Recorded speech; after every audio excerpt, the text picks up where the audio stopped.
అందరికీ నమస్కారం. నేను మీ గంటా స్వరూప, జనసేన పార్టీ రాష్ట్ర కార్యదర్శి.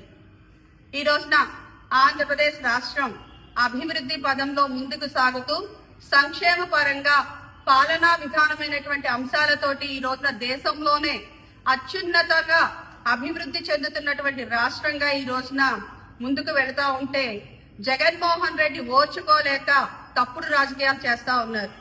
గౌరవ ముఖ్యమంత్రి శ్రీ నారా చంద్రబాబు నాయుడు గారు, గౌరవ ఉప ముఖ్యమంత్రి శ్రీ పవన్ కళ్యాణ్ గారు ఈ రోజున రాష్ట్రంలో అన్ని వర్గాల వారికి చేరువ అయ్యేలాగా అభివృద్ధి పథకాలతోటి, యువతకి ఉద్యోగ అవకాశాలతోటి, మహిళలకు అలాగే రైతన్నలకు అన్ని వర్గాల వారికి అందుబాటులో ఉండేలాగా ఈ రోజు రాష్ట్రాన్ని ఏదైతే గత 5 సంవత్సరాలలో గాడి తప్పినటువంటి పాలనని ఈ రోజున గాడిలో పెట్టి ముందుకు నడిపిస్తా ఉంటే జగన్ అండ్ కో ఓర్చుకోలేక ఈ రోజున తప్పుడు ప్రచారాలు, విష ప్రచారాలు చేస్తూ ఉన్నారు.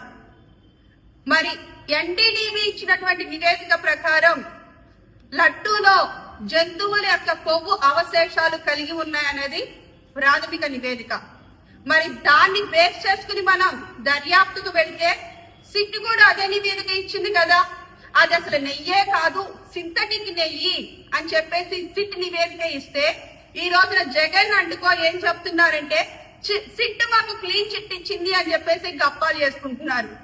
నిజంగా సిట్ క్లీన్ చిట్ ఇచ్చిందా? ఒకవేళ సిట్ క్లీన్ చిట్ ఇస్తే తీసుకురండి, ఆ నివేదిక తీసుకురండి, ప్రజల మధ్య పెడదాం. ప్రజలే ఖచ్చితంగా మీ చంపలు వాయగొట్టకపోతే అడగండి. ఈ రోజున మీరు ఈ విషయాన్ని డైవర్ట్ చేయడం కోసం ఏదైతే ఈ రోజున కూటమి ప్రభుత్వ పెద్దలందరూ కూడా మీరు చేసినటువంటి తప్పిదాల్ని బయటికి తీసుకొస్తున్నారో దాన్ని డైవర్ట్ చేయడం కోసం అంబటి రాంబాబు అనే వ్యక్తిని పావుగా వాడుకున్నారు. ఇన్నాళ్ళు లేని ఈరోజు కులం గుర్తుకొచ్చింది. మీకు ఎప్పుడన్నా కావాల్సి వస్తే సింపతి డ్రామాలు ఆడడానికి, డర్టీ పాలిటిక్స్ చేయడానికి మీరు కులం కార్డు వాడుకుంటారు. అసలు అంబటి రాంబాబు అనే వ్యక్తిని కాపు టైగర్ గా అభివర్ణించారు జగన్ రెడ్డి గారు. ఆయన ఏ రోజు కాపుల కోసం నిలబడింది లేదు. పైగా కాపులు తిట్టారు, కాపులు తాగుబోతు, తిరుగుబోతు అని చెప్పేసి అతనికి ఏవైతే అవలక్షణాలు ఉన్నాయో అది మొత్తం యావత్ కులానికి ఆపాదించినటువంటి నీచ సంస్కారం కలిగినటువంటి వ్యక్తి. ఆ వ్యక్తిని దయచేసి కాపు టైగర్ గా అభివర్ణించొద్దని చెప్పేసి జగన్మోహన్ రెడ్డి గారికి మనవి చేసుకుంటూ, మీరు ఈ మధ్యకాలంలో మాట్లాడిన మాటలు ఏంటంటే అంబటి రాంబాబు అనే వ్యక్తి అసలు బూతులే మాట్లాడలేదు, అవి అసలు బూతులే కావు అన్నట్టు చాలా క్యాజువల్ గా మాట్లాడారు. అంటే మీకు ప్రతిరోజు అంబటి రాంబాబు, జోగి రమేష్, పేర్ని నాని, కొడాలి నాని, వల్లభనేని వంశీ మాట్లాడేటువంటి మాటలన్నీ మీకు పవిత్ర వాక్యాల్లాగా వినిపిస్తాయి కాబట్టి ఇవి బూతులే కానట్లుగా అనిపిస్తున్నాయి. కానీ ఒకసారి ప్రజలకు వచ్చి నిలబడండి. ఎంత చీత్కరించుకుంటున్నారో మీకు అర్థమవుతా ఉంది. బహుశా ఈ మధ్య మీకు లండన్ లో మందుల డోసు తగ్గిపోయినట్లుగా అనిపిస్తుంది. దయించి ఈసారి నెక్స్ట్ టైం లండన్ కి వెళ్ళినప్పుడు వైద్య నిమిత్తం మీరు ఒకసారి మీ వైద్యుని అడగండి. ప్రజలందరికీ రైట్ గా కనిపించేది నాకు మాత్రమే ఎందుకు తప్పుగా కనిపిస్తుంది, ప్రజలందరూ మెచ్చేది నేనెందుకు ఓర్చలేకపోతున్నాను అని మీ డాక్టర్ని అడిగితే కొంచెం డోసు పెంచి ఇస్తాడు. అప్పటికన్నా మీ కొంచెం ఆ పిచ్చి ప్రలోభాల నుంచి బయటకు వస్తారేమో అని చెప్పేసి అనిపిస్తూ ఉంది. కాబట్టి ఈసారి డాక్టర్ గారిని మందుల విషయంగా కూడా అడిగి ఆరోగ్యం మీద ముందు శ్రద్ధ వహించండి.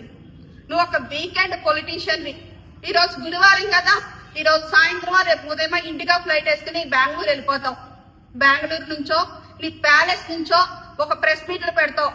నీకెప్పుడైనా రాష్ట్రంలో అభివృద్ధి ముందుకు నడిచిపోతుంది అనుకున్నప్పుడు మీ యొక్క నాయకులు అనబడే రౌడీలు, గోండాలు చేత అల్లర్లు సృష్టిస్తావు, రగడ సృష్టిస్తావు. ఆ రగడలో వచ్చి చలి కాచుకునేటువంటి నీచ సంస్కృతికి చెందినటువంటి వ్యక్తి నీవు. మొన్న గుంటూరులో ఒక ఫ్లెక్స్ వేసి లడ్డూ విషయంలో జరిగినటువంటి అవకతవకలన్నింటితో సహా ఆధారాలతో సహా ఒక ఫ్లెక్స్ వేస్తే అప్పుడు నీకు క్రొత్తగా సంస్కారం గుర్తొచ్చింది. మరి నువ్వు ఆ రోజు సిద్ధం సభలలో ఫ్లెక్స్లు వేయించి పవన్ కళ్యాణ్ గారిని, చంద్రబాబు నాయుడు గారిని కార్టూన్ల బొమ్మలు వేయించడమే కాకుండా మీ తాగుబోతు, గంజాయి, తిరుగుబోతు వాళ్ళ ద్వారా కాళ్ళతో తన్నించి కొట్టించి చేసి ఆ రోజున రాక్షసానందం పొందావు.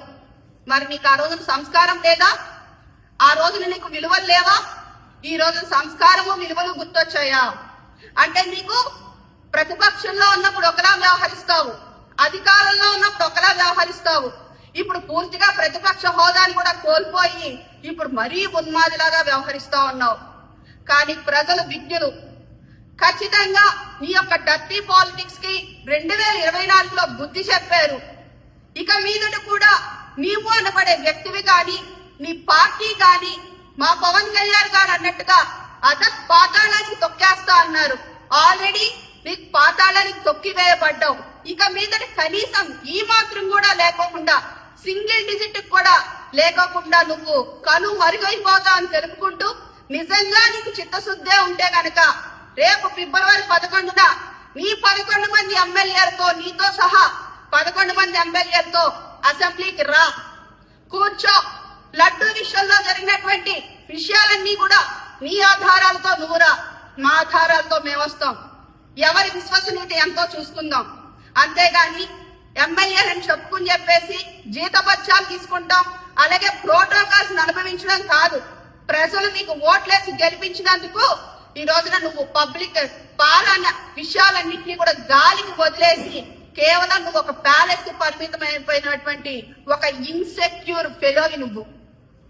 అందువల్ల నీ మాటల పట్ల ప్రజల్లో ఎటువంటి విశ్వసనీయత లేదని చెప్పేసి ఇప్పటికైనా నువ్వు గమనించుకోవాలని కోరుకుంటూ, ఈ రోజు ప్రజలందరూ కూడా కూటమి ప్రభుత్వానికే మొక్కు చూపుతున్నారు.